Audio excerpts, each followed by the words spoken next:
Hello, and welcome to SoberCast, where we provide AA speaker meetings and workshops in podcast format. We're an ad-free podcast, and if you enjoy listening, please help us be self-supporting by visiting Sobercast.com, look for the donate link, and drop $1 or $2 into our virtual basket. We hope you enjoyed the podcast. Have a great day. Good evening. My name is Vince, and I'm an alcoholic.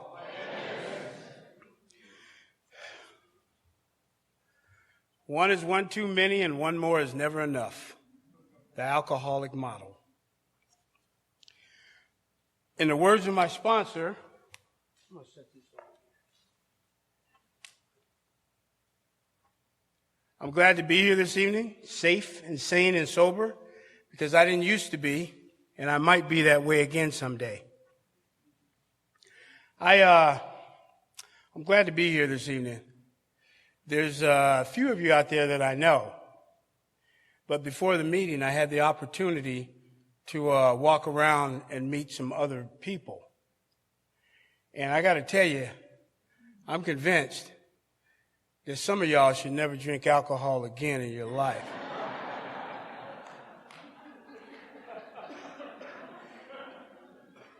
I'm just saying. Unfortunately, I'm one of those people. Because if I start drinking alcohol again, I know what's going to happen. I just don't know when, where, or how it's going to happen. But eventually, it's going to rain all over my parade. That's why I continue to go to these meetings. Wow,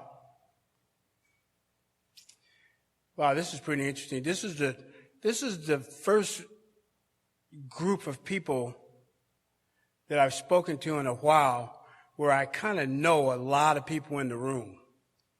And it's pretty interesting. It's really nice. It's really nice for that to happen. It really is. Because there's a lot of people that I know that really don't know my story, but I know you and you know me. And that's really nice. It really is. I mentioned that I'm an alcoholic. Actually, I'm what you would call a real alcoholic.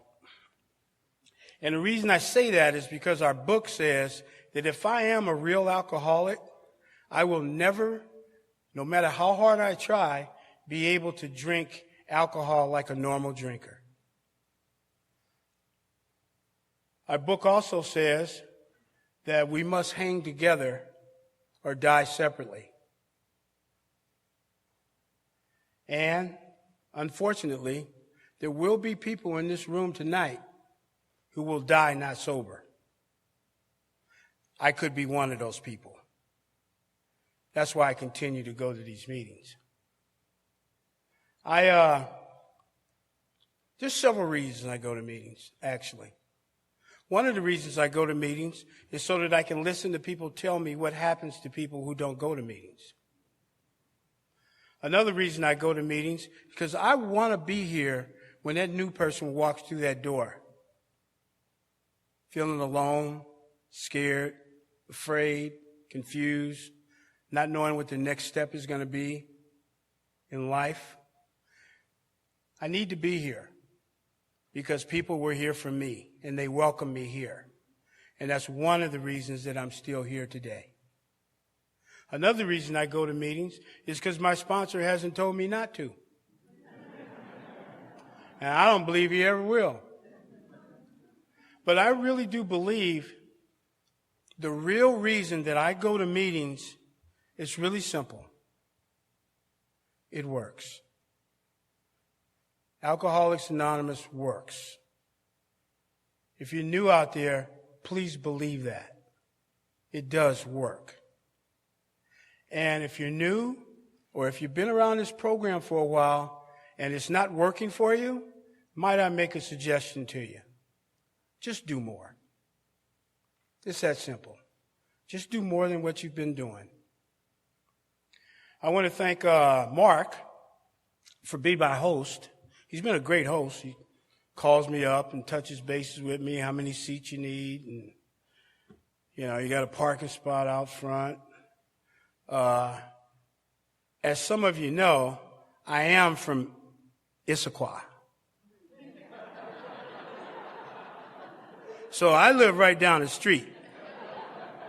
So they didn't have to fly me in. But what I wanted to ask him was, Mark, can you just fly me to Portland and back just so I, feel something? But he'll have to make up tonight at the dinner, for taking me out to dinner. I'm going to try to get the most expensive thing I can get, because there was no plane ride involved. I also want to thank Pixie for asking me to do this 2 years ago. And now she's in Hawaii.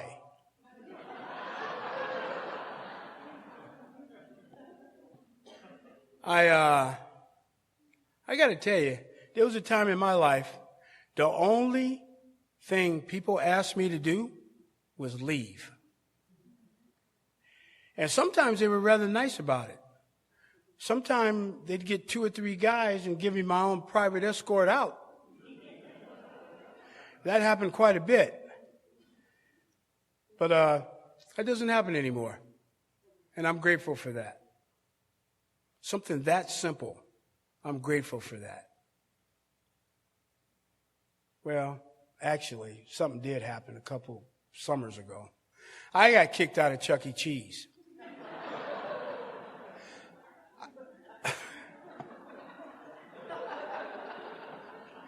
I had a food fight with 4 10-year-olds. And I'd like you to know that I kicked their ass. And then they asked me to leave. So, you too can have the kind of sobriety I have. Norm Alpe used to say, now I say it means I stole it from him, but he doesn't mind. I'm not an authority or an expert on Alcoholics Anonymous, but what I am is an example, good or bad, that Alcoholics Anonymous works. And it's been working for me since November 20th of 1984. I'll clap. Thank you. I'm happy about that. I really am. And I got to tell you, so are a lot of other people. I have 2 groups that I consider home groups. One is the Empire Way group in Seattle. I try not to miss that meeting. The only time I will miss that meeting is if I'm sick or I'm out of town or something like that. But other than that, I don't miss the meeting. And my other home group is the Tiger Mountains Men Stag, right here in Issaquah. And I got to tell you about that home group, though. We are located 1 driveway away from the Issaquah police station. 1 driveway. So when we invite new guys to come to the meeting, we never have to give them directions. Not one time have we had to, oh, I know where that is. But a little while back, I'm sponsoring this kid, 20-year-old kid. He's about a week sober, and I had been sponsoring him for about a week. And he's really hip, slick, and cool kid. So I invite him to the meeting. And it's about 30 minutes before the meeting starts. And I'm sitting in the meeting, and I get a text from him. And it says, hey, bro, I'm sitting outside in my car in front of the meeting. So I'm getting ready to send him a text back and tell him, well, why don't you get your ass inside? But before I could do that, he sends me another text. He says, hey, bro, it's a lot of cops out here. I got to go. I ain't seen that dude since. I have no idea where he is. But I hope he's okay. I really do. I actually want to thank Mark for reading chapter 5, too. Chapter 5. Rarely have we seen a person fail who has thoroughly followed our path, Those who do not recover are people who cannot or will not completely give themselves to this simple program. I needed to hear that when I was new. That's all I heard of chapter 5 for about a good year, my first year. That's all I heard. I heard those few lines, because those few lines, I just knew that if I did what I was told, if I did what people were telling me, if I did what the winners were doing, who I believe were the winners, if I did what they did, I had a chance. I had a chance to feel better. I had a chance at a better life. And that's all I wanted. I just wanted a chance. Those few lines gave me hope for a very long time. And even when I hear that read in meetings now, and I've heard it read thousands and thousands of times, I still get hope. There's still hope for me. Just because I've been sober 32 years and 11 months doesn't mean I'll be sober next week. I still need that hope. And that's what that reading does for me. It still provides that hope. I want to tell you this joke. I'm not a jokester. I don't really joke. Yeah. There was these two little boys. And one was 9 and one was 6. And they're in their bedroom one night. And the 9-year-old says to the 6-year-old, right before they go to bed, he says, "You know what? We're old enough to start cussing." And the 6-year-old says, "Okay." So the 9-year-old says, "My word is going to be hell. And your word's going to be fat ass." And the 6-year-old says, "Okay." So in the morning, they're in the kitchen. And mom is getting ready to cook breakfast. She's bouncing around the kitchen. And so she says to the 9-year-old, she says, "Honey, what would you like to have for breakfast this morning?" And the 9-year-old starts scratching his head and he's thinking. And he says, "Oh, hell, I'll have some Cheerios." And mom is upset. She runs over and snatches him and drags him down the hallway and throws him in his room and closes the door. And the 6-year-old is looking at this and he has no idea what just happened. Mom comes back in the kitchen and she says to the 6-year-old, she says, "Honey, what would you like to have for breakfast this morning?" And the 6-year-old says, "I don't know, Mom, but you can bet your fat ass I don't want no Cheerios."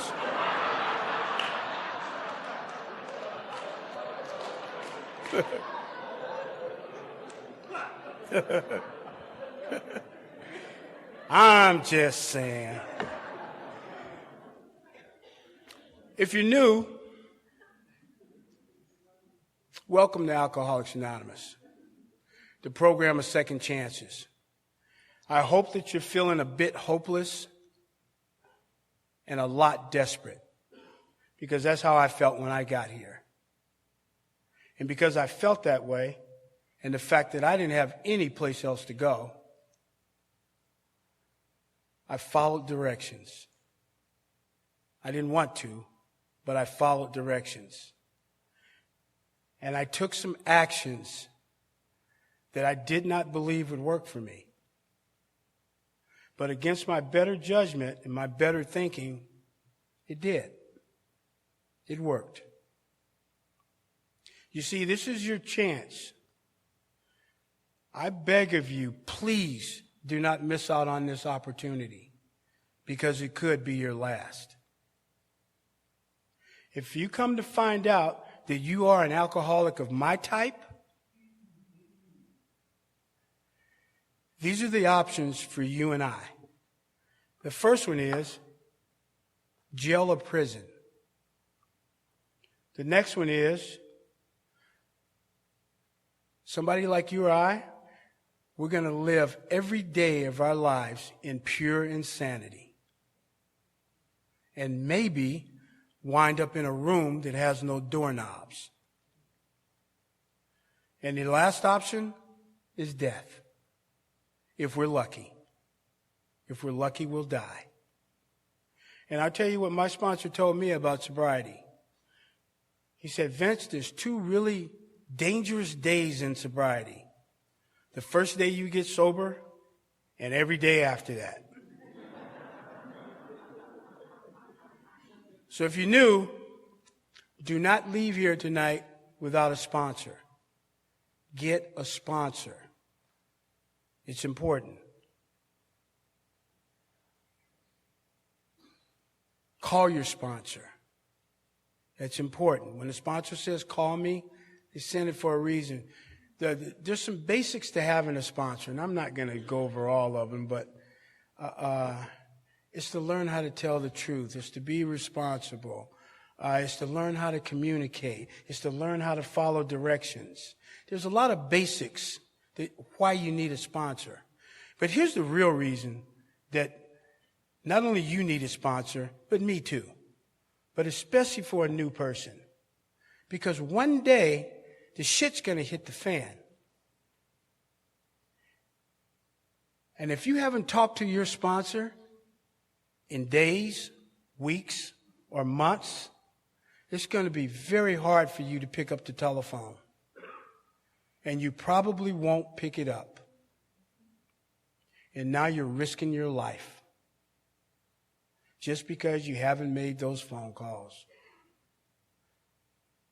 And on the other end of that, if you have been calling your sponsor on a consistent basis or every day like they're telling you, when the shit hits the fan, it'll be really easy for you to pick up the telephone because you've been doing it. That's why you need a sponsor, to save your ass. So I urge you, if you're new, get a sponsor. Don't leave here tonight without a sponsor. There's a lot of people in here, I think.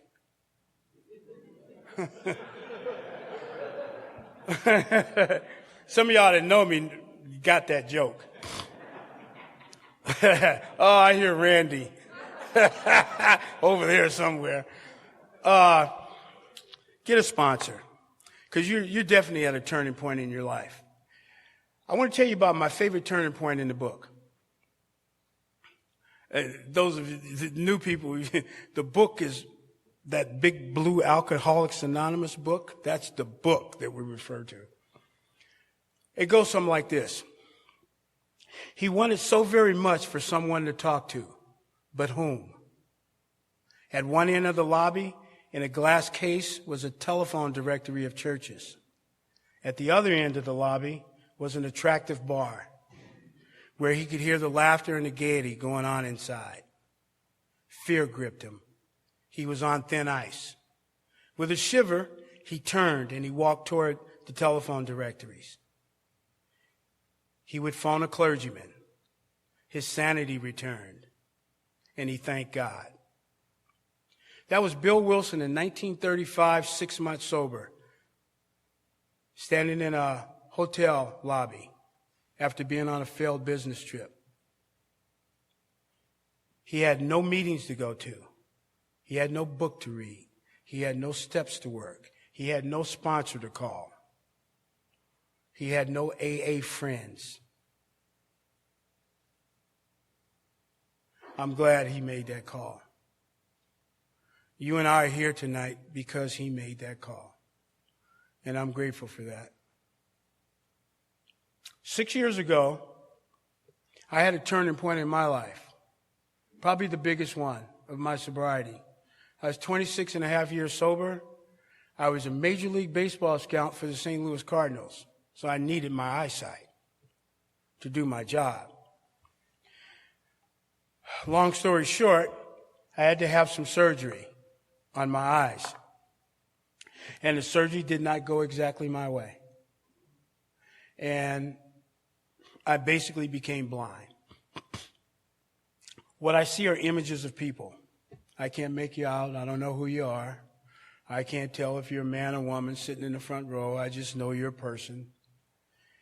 And I remember going to that doctor's office and sitting in my eye surgeon's chair. And he said some words that I wouldn't wish upon anybody. He said, Vince, there's nothing we can do. And I was blown away. My whole life turned upside down at that moment. And I cried. I just cried like a baby.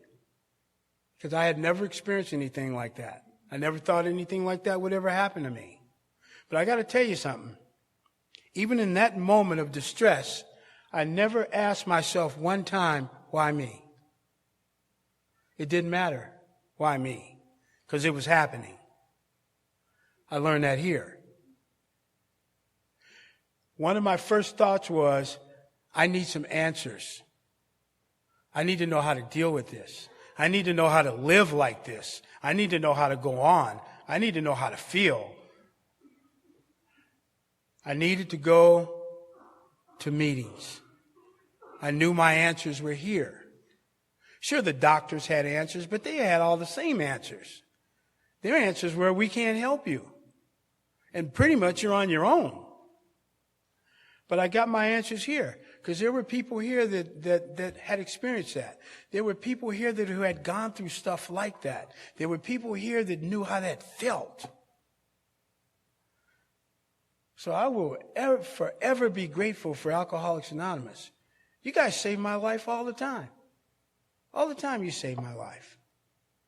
And not one time did I blame God. See, the God of my understanding, my God, wouldn't do anything like that.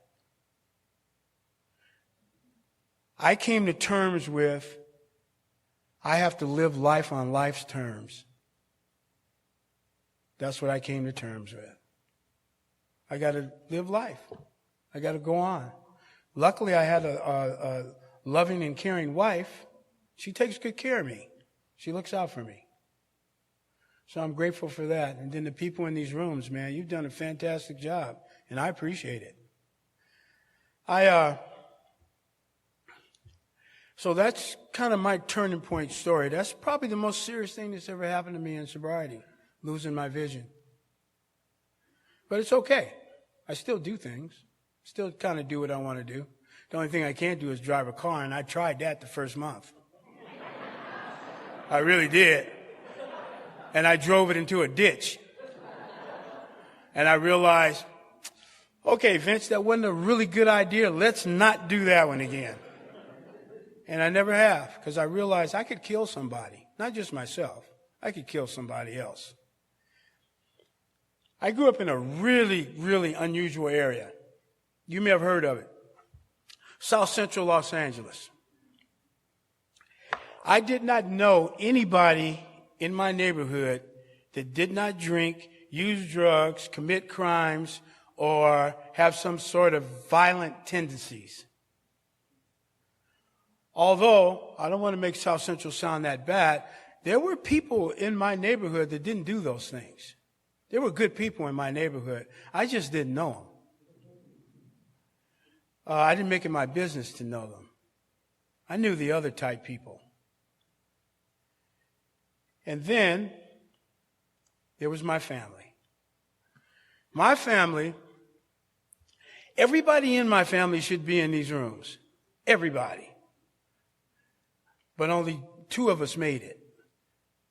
Me, myself, and one of my cousins. And one of my cousins, he just doesn't go to meetings. But he's sober, but he doesn't go to meetings. But anyway, my family would get together on weekends.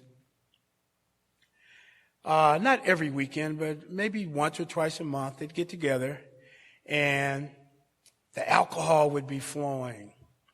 They would be playing cards and dominoes and dancing and singing and just having a great ass time.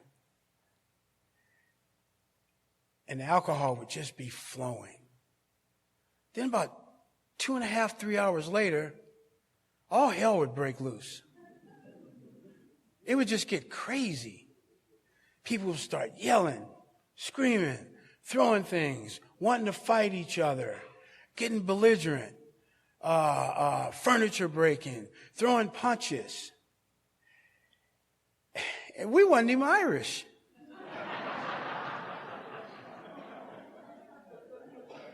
And then the police would get called. Somebody would get handcuffed, always, and go to jail. And then the oddest thing would happen. They would all hug each other at the end and say, we can't wait to do this again next week. I didn't get that, but I didn't have to. But here's the thing that got me the most. My mother and father drank. I believe my mother to be alcoholic. I believe my dad to be a heavy drinker. That's just my opinion. But my mother and father would drink and throw each other off the walls, bounce each other off the floor, yell, scream, cuss, break furniture. My mother would pull weapons on my dad. And see, I was the only child. I didn't have any brothers and sisters. I'd go in my room, close the door, pull the covers over my head, and cry myself to sleep. And I would hope that I would wake up in the morning and nobody would be lying in a puddle of blood. That was my biggest fear. That happened to me over and over and over. I would get up in the morning, walk through the house, and if there was nobody laying in blood or nobody dead, because I knew eventually somebody would die. And fortunately enough, that never happened. But see, I would get ready to go to school. And I'm like 8 to 14 years old. I would get ready to go to school. And I lived in one of those neighborhoods where kids would gather on the way to school. By the time they got to my house, it'd be about 8 of us. I would walk out of my front door. I couldn't tell anybody anything that was going on in my house. I didn't even know how to feel. And that was when I started keeping secrets. And once I started keeping secrets in that way, it was easy to keep secrets in other ways. That's when I learned to keep secrets. I would go to school and I'd daydream. I'd look out the window and teachers were always, Vince, are you paying attention? Yeah, I think. But that's when all these feelings started to really happen for me. I didn't know how to feel. So, because I didn't know how to feel, I taught myself not to care. I didn't care. I didn't care about people. I didn't care about most things. I just didn't care. I just turned off. And the other thing I did, I tried not to feel. But that was impossible. That was my problem, was that I felt. And see, later alcohol came along and it handled that situation.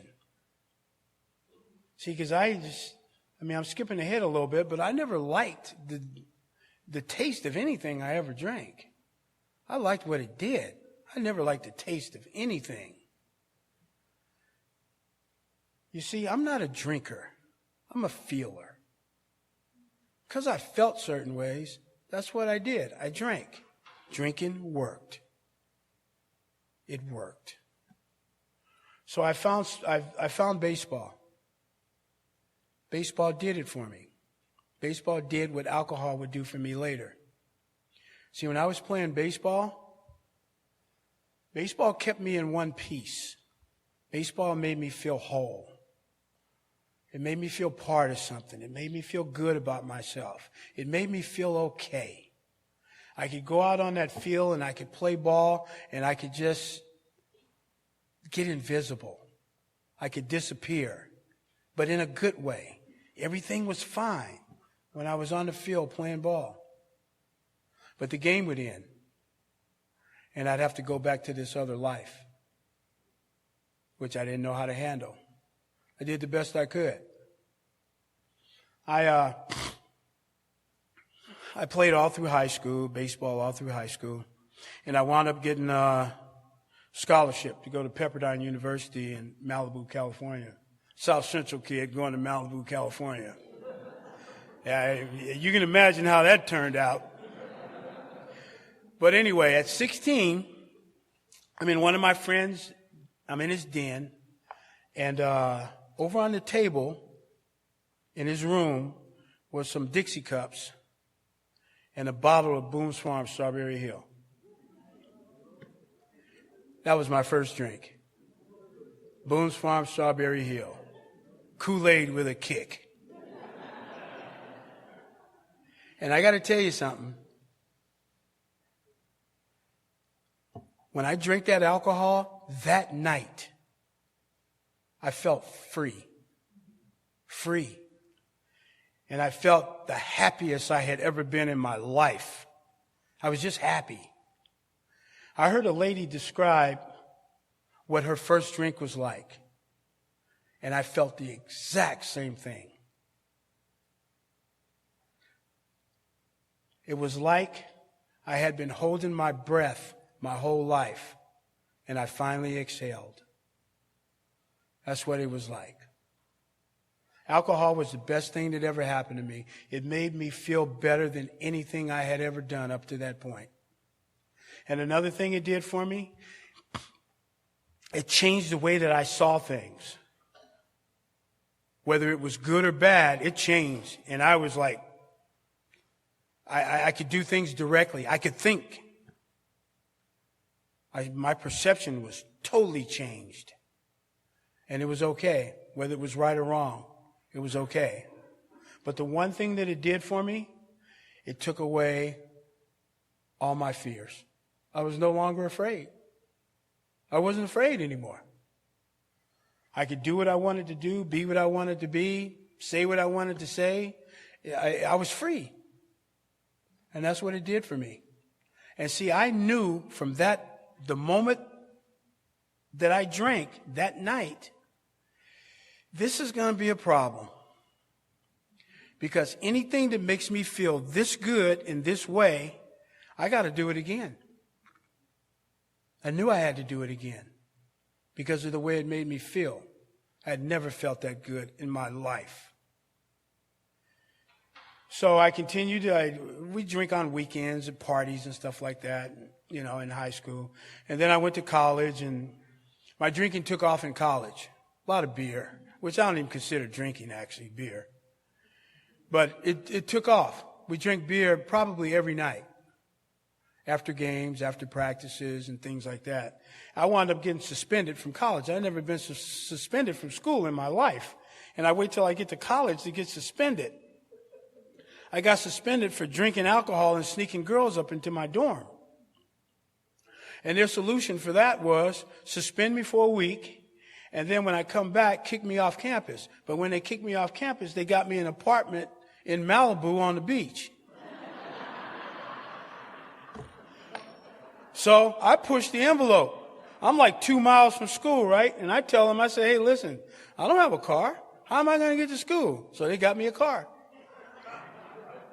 So that bad behavior was just reiterated. All I got to do is drink and do some wrong things, and they're going to take care of me because of my skills, because of my baseball skills.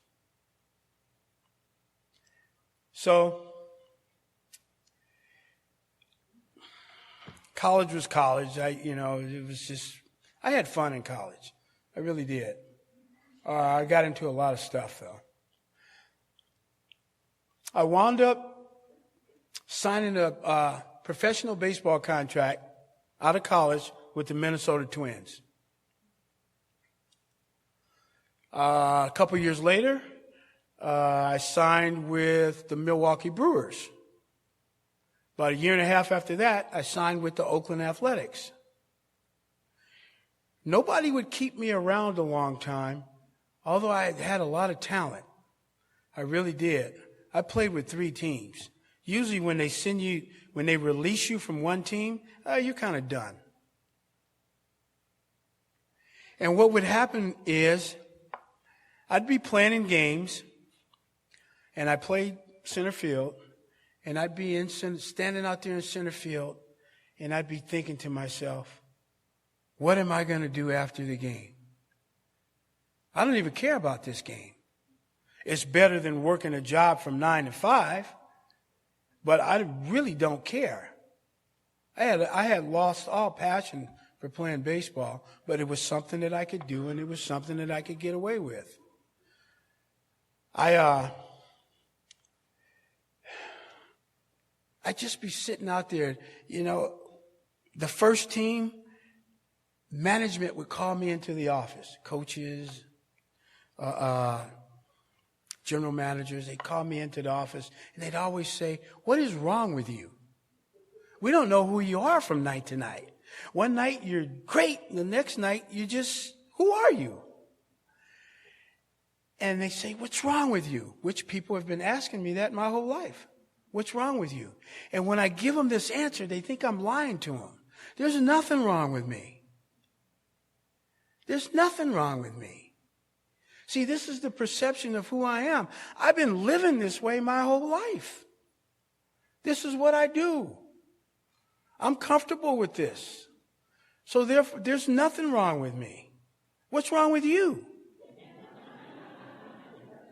Can't you see that? There's nothing wrong with me. I'm fine. And people would always tell me, "No, you're not fine." And it went on like that. One team would release me, and, a few months later, another team would sign me.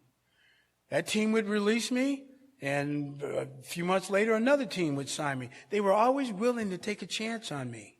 I was kind of a likable guy until I wasn't.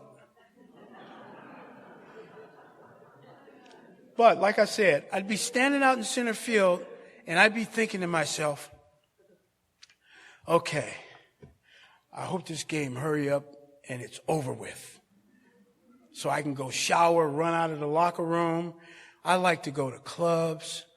I like to go to bars. I like the nightlife. I like the lights, the action, the people. I loved it. I never drank alone. I never drank by myself. I always drank in atmospheres like that because I loved it. I can remember sitting at the bar, and my favorite thing was I loved discos. I was a disco guy. Best thing that ever happened to me was John Travolta. But I was a disco guy. I can remember leaving that ballpark and going straight to the disco and sitting at the bar and ordering shots of whiskey and, looking at myself in the mirror and behind the bar and then turning around on the bar stool and looking out into my playground out there. That was my playground. It was alive. The loud music, the dancing, the fancy clothes, that big ball spinning in the center of the room, that big silver ball. I mean, if you liked that, if you partied that way like I did, I got 2 words for you: village people.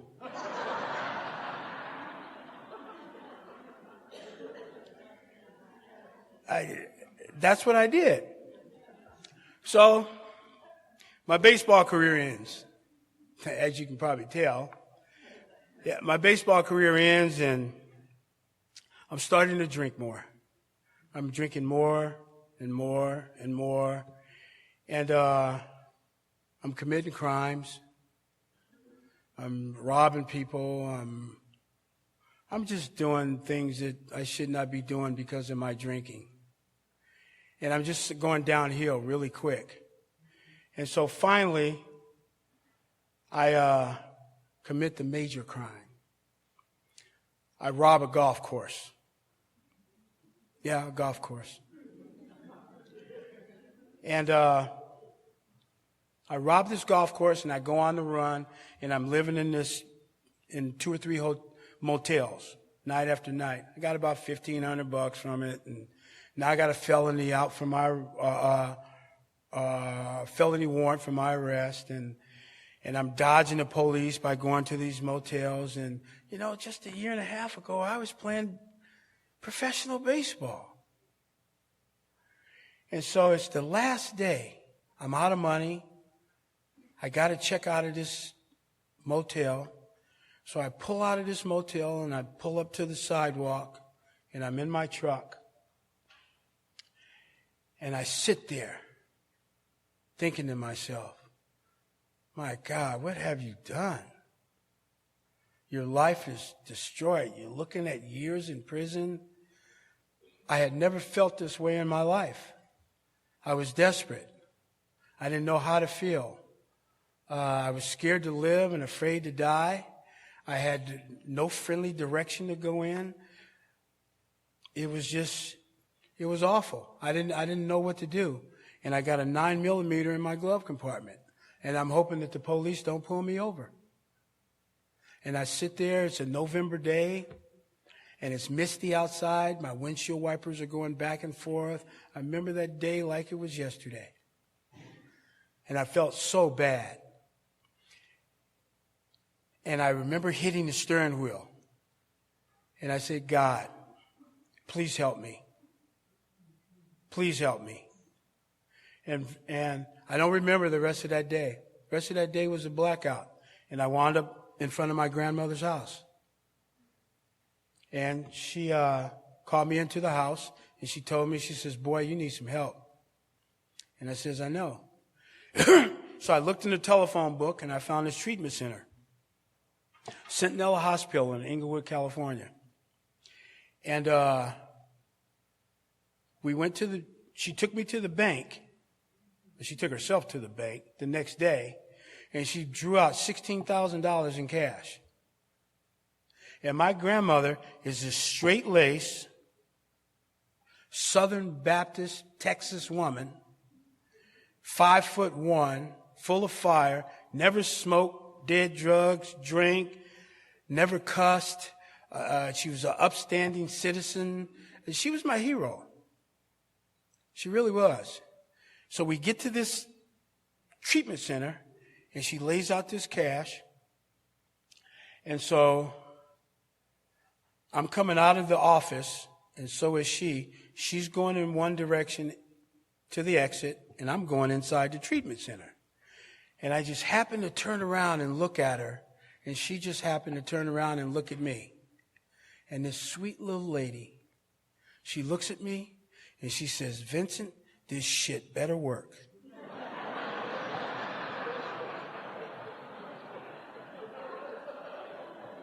Scared the hell out of me.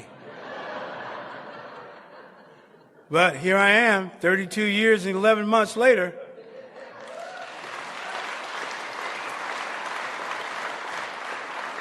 So I'm in this treatment center, and they let me sleep for a day because, as you know, we need it. So they put me in this group thing, this group therapy thing.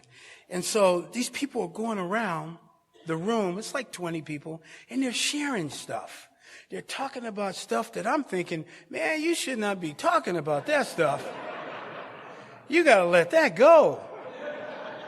Things they did and said, and ways they want to change, and all this kind of stuff. And they get to this one guy, and this one guy, he didn't give them the full truth. And they just jumped all over his ass. And I said, whoa, now I see what they do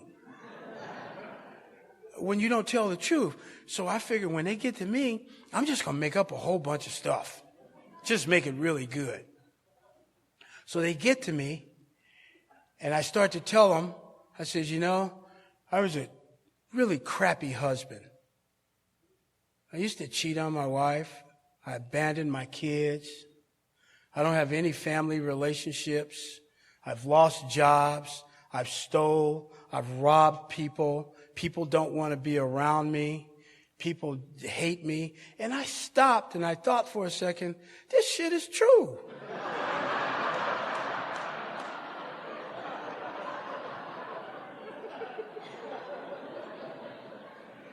And so I went to my room and I cried because it was the first time I had exposed myself to myself.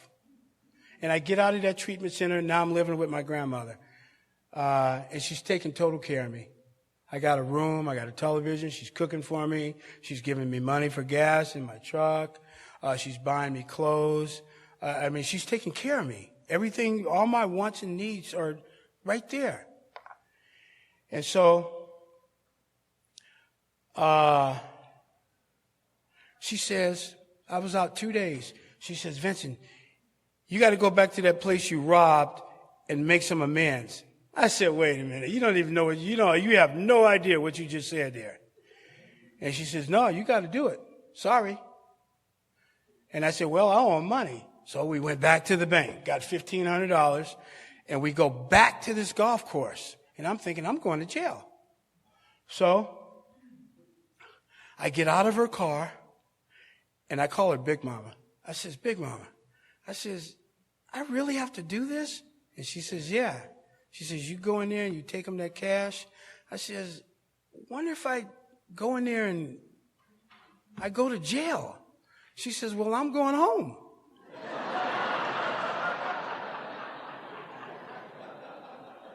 And I went in there, I found the manager, and I just started telling him my story. And I told him what I was trying to do with my life. And I was in a treatment center and this and that. And he called off the warrant.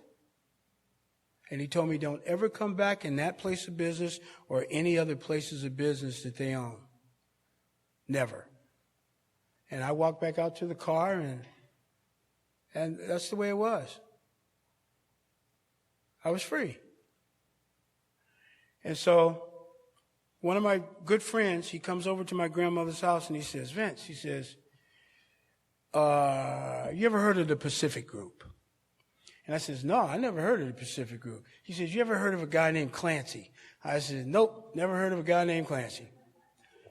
He says, I'm going to come by on Wednesday and I'm going to take you to the meeting to meet Clancy.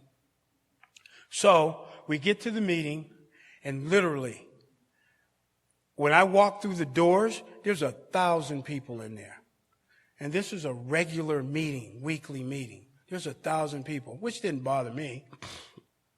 And this guy walks up to me, silver-haired white guy with this big chipmunk smile. He looked like a used car salesman, had on a nice, really nice suit, and he's just smiling away. And I wonder, what the hell is he smiling at? And he says, you're new. He says, what's your name? I said, Vince. I said, what's yours? He says, my name's Jim Beam. I said, no. I said, no. You're kidding me, right? He says, nope, my name's Jim Beam. That was the first guy I met in my first Alcoholics Anonymous meeting. Jim Beam. So I figured I'm in the right place. So I walk around a little bit, and I meet Clancy. And I got to tell you something. I talked to him for about 4 minutes. And in that 4 minutes time, I knew that this guy knew more about me than I knew about myself. I could feel that from him. And I knew that this was a guy that I could be honest with and truthful with. And I asked him to be my sponsor in that 4 minutes. And he says, kid, call me tomorrow at 11 o'clock. And I called him the next day at 11 o'clock. But he did something that night that I still try to do with other guys. He looked at me right in my eye, and he says, kid, and he slapped me on my shoulder. He says, you're going to be okay. I believed him. I don't know why, but I believed him. I just felt something. And then he was nice, and he was kind to me for about 7 days. And then the next week, God damn it, do your inventory. God damn it, why don't you act better? God damn it, get up out of that chair and shake hands. God damn it, what's wrong with you? God damn it, get a commitment. And I'm starting to think, you know what, I'm getting a little tired of this crap. I'm starting to think my name's God damn it.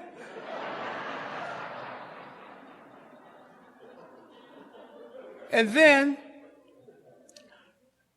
so I'm like 2 months sober, and he says, Vince, meet me in my house. We're going to a meeting tonight, I'm speaking. Meet me at 7 o'clock. I said, okay. So I get there and it's 7:15. And he's still sitting there. He's sitting out in his car, the engine's running. He rolls down the window, and I got on some nice clothes, the nicest clothes I had in a while. I'm all dressed up, ready to go. He rolls down the window. He says, Vince, what time is it? I said, it's about 7:15. He says, what time are you supposed to be here? I said, 7 o'clock. He rolls back up the window on the passenger's side, and he drove off. And he left me standing there. And I was upset. But here's the thing I was upset at. I was not upset at him. I wasn't upset at him. I was upset at myself. See, I had no reason for being late. It's just how I had been living my life. I've been living my life in that way. And I must have sat down in front of his house. He had this little fence, a brick fence. And I sat there for about 30 minutes just thinking, man, I got to change some things. I really have to change some things. And then this other time, I call him up, and I says, hey, Clancy, I'm at home today. I decided not to go to work and take a sick day. He says, Vince, are you sick? I said, no. He hung up. He hung up the phone. Another lesson learned. But you know what the lesson I learned from that? Just don't tell him next time. I'm at a meeting, and I'm BSing him. And it's about 30 seconds. I'm BSing him for about 30 seconds. And when you're talking to a new person, 30 seconds is just time you're never going to get back in your life. You know? And so he says, Vince, hold on. He reaches in his pocket and he pulls out all this change. And he hands me a dime. And I said, what's this for? He says, go call somebody who cares. And he walks off. See, those are the lessons that I needed. See, if I didn't like that stuff, I could have just left. I could have left. But I was okay with it. Because I knew all along I needed to change. I knew that things about me weren't right. So, I'm going to meetings, and I'm still trying to decide whether or not I'm going to be a member here or a guest. So I'm looking at you people. And I finally figured out why I wanted to stay. I didn't want to get my ex-wife back. Hell no, I didn't want to get my ex-wife back. I wasn't interested in developing a relationship with my kids. I wasn't interested in getting a better job. I wasn't interested in having a lot of money in my pocket. And I damn sure wasn't interested in making friends. What I saw, what the connection with me was, I was feeling better. I was feeling better. And I was feeling better because there were people here that were of my type. And that was the connection. I identified with you. Finally, some people that I could identify with.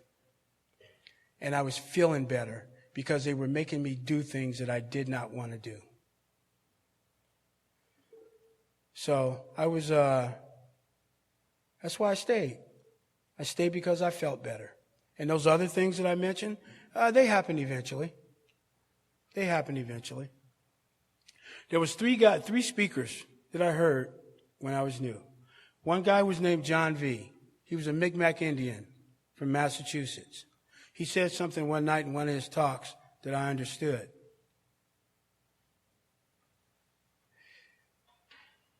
And it just, it hit home with me. And then there was another guy. That was a connection. And then there was Johnny Harris from the Bellflower Big Book meeting. He said a couple of things one night in one of his talks. He said, if you keep doing what you're doing, you're going to keep getting what you're getting. Now, I didn't exactly like what I was getting in AA at the time, and I knew I had to change. And he also said, God made the sun to shine upon the just as well as the unjust. See, I looked at myself as being the unjust. I didn't measure up. I was going to hell.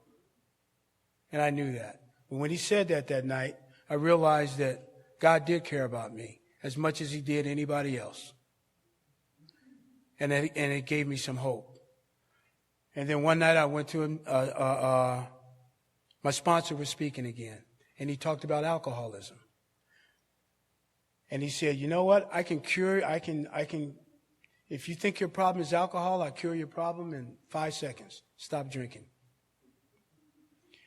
And your life will get better. Everything will turn out just peachy keen. You'll be fine. Your work will get better. Family life will get better. You'll be happy. Everything will be fine. He said, but if you suffer from alcoholism, he says stopping drinking is going to be so painful that eventually you're going to have to drink to take care of the pain.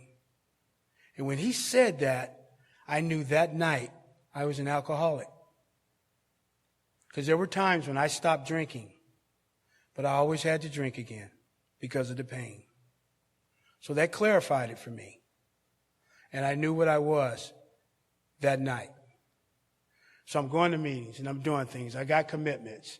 I'm setting up. I'm cleaning up. I'm mopping floors. I'm picking up people. How much time do I have here? 5 minutes? Okay. That ain't enough time, but I'll do it anyway. And so I'm doing things. I'm doing everything that I'm supposed to do. And I'm feeling better. That's all I ever wanted to do. I wanted to feel better. And then I got these guys. Vince, we'll pick you up at 7:30 for the meeting. Why? I got a car. We'll pick you up at 7:30 for the meeting. Vince, we're going to coffee afterwards. You ride with us. Vince, we got a birthday party to go to on Sunday. Somebody will come by and pick you up. Who's this somebody? Don't worry about it. Just stand outside and wait. But the last thing was, Vince, I'll pick you up at 5 a.m. on Saturday. What for? Well, I signed you up to go camping this weekend. Really? I just threw up my hands and I gave up at that point. I was like, these people are really going to hold me captive. So I did those things. I tell you something. There's 3 steps out of the 12. The first one, I already knew my life was unmanageable. I got that. I understood that. That was not an issue. I understood that. But the first part of that step, it doesn't say that I'm an alcoholic, but it says that I have a problem with alcohol. And now you're asking me to stop drinking. You're asking me to do the one thing in my life that works. That's the only thing that works for me. And you're telling me to stop doing that and replace it with Alcoholics Anonymous. I didn't get that at all. I had a tough time with that. Not a long, tough time, but I had a tough time accepting that until this deal started to work. But that was tough for me. And then when I did my 5th step, I did my 5th step on a dark highway driving from Santa Monica to Oxnard, which takes about an hour. I did it in the passenger seat with a flashlight while my sponsor was driving. And I did my inventory, and on the way back, we stopped and got some ice cream and drove back, and we talked. And I realized what that did for me, it cleared my mind. That's what it did for me, because I thought there were things that I would never, ever talk about. It cleared my mind. So, another thing it did for me, I knew that I was with a man that I could trust with my life. I could tell him anything, and he wouldn't judge me. But I could trust him totally. And then there were the promises. See, it said, the promises say that I'll be happy. That has happened. Promises said that I'll be free. I'll be able to think better, make better decisions. That stuff has happened. But I still need a sponsor, because there's times when I get confused myself. I had a problem with God. I lost faith in God. When my mother and father were fighting and trying to kill each other, I got on my knees and I said a prayer. I was 10 years old. God didn't answer my prayer. So I lost all faith in God until about 4 years in this program. And I'm in Bakersfield at a convention, and I run into God. This guy was speaking, and I just started crying profusely. I couldn't stop. He was the closing speaker. He was the Sunday speaker, the spiritual speaker, and I couldn't stop. It was a spiritual awakening that I was having. I believe that for myself. I can't even describe what it was like. I was free. I had no bad thoughts. I was just there. I was at total peace. And I've been trying to find that ever since. I get pieces of that throughout time. I'll get a piece of that and a piece and a piece. But I never got it all together since that day. But it's like, this program works. You know, I believe that God kept me alive long enough to get here. And He helps to keep me here. He helps to keep me here. But what He did, He gave me meetings to go to. He gave me a book to read. He gave me steps to work. He gave me a sponsor to work with. And He gave me you people. I got to use that. Because if I don't use it, I don't believe that God will just keep saying, stay sober, stay sober, stay sober. He gave me those tools. I got to use those tools.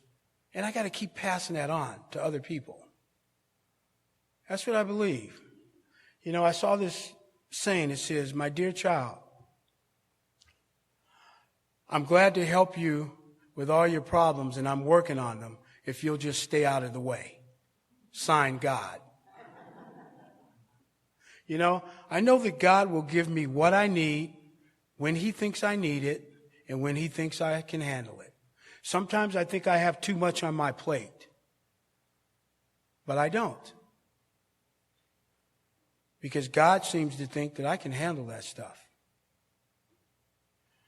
I want to end with this story. And some of you have probably heard this story. There's this little boy. He's on the beach. And all these sea stars have washed up on the shore. Just thousands of them. Thousands and thousands and thousands of them on the shore. And this kid, this little boy, is walking down the shore, down the sand. And every now and then, he'll reach down and he'll pick up one and throw it into the ocean. And so this man is following him. And this man says to the kid, don't you know that there's thousands and thousands of these sea stars out here, and you can't possibly make a difference? So the little boy reaches down, he picks up a sea star, throws it into the ocean. He says, I did for that one. You people are that little boy, and I'm that sea star. And I will be forever grateful for what you have done for me. You saved my life. Every now and then I'll be sitting in a meeting, and I'll drift off, and I'll think to myself, man, you lucky son of a gun. You came this close to missing it all.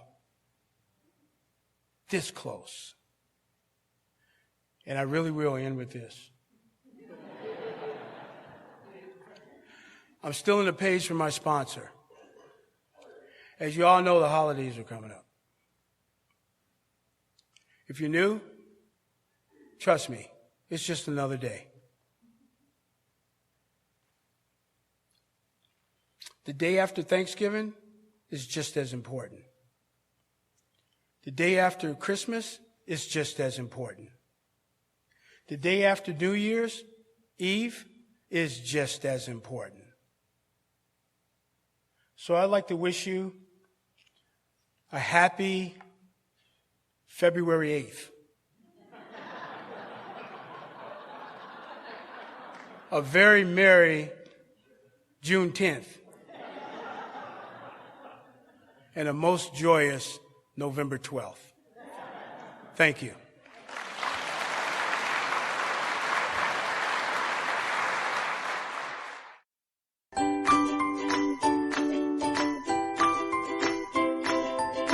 Thanks for listening. I hope you enjoyed the podcast. Sobercast is ad-free, and we'd like your help in order to keep it that way.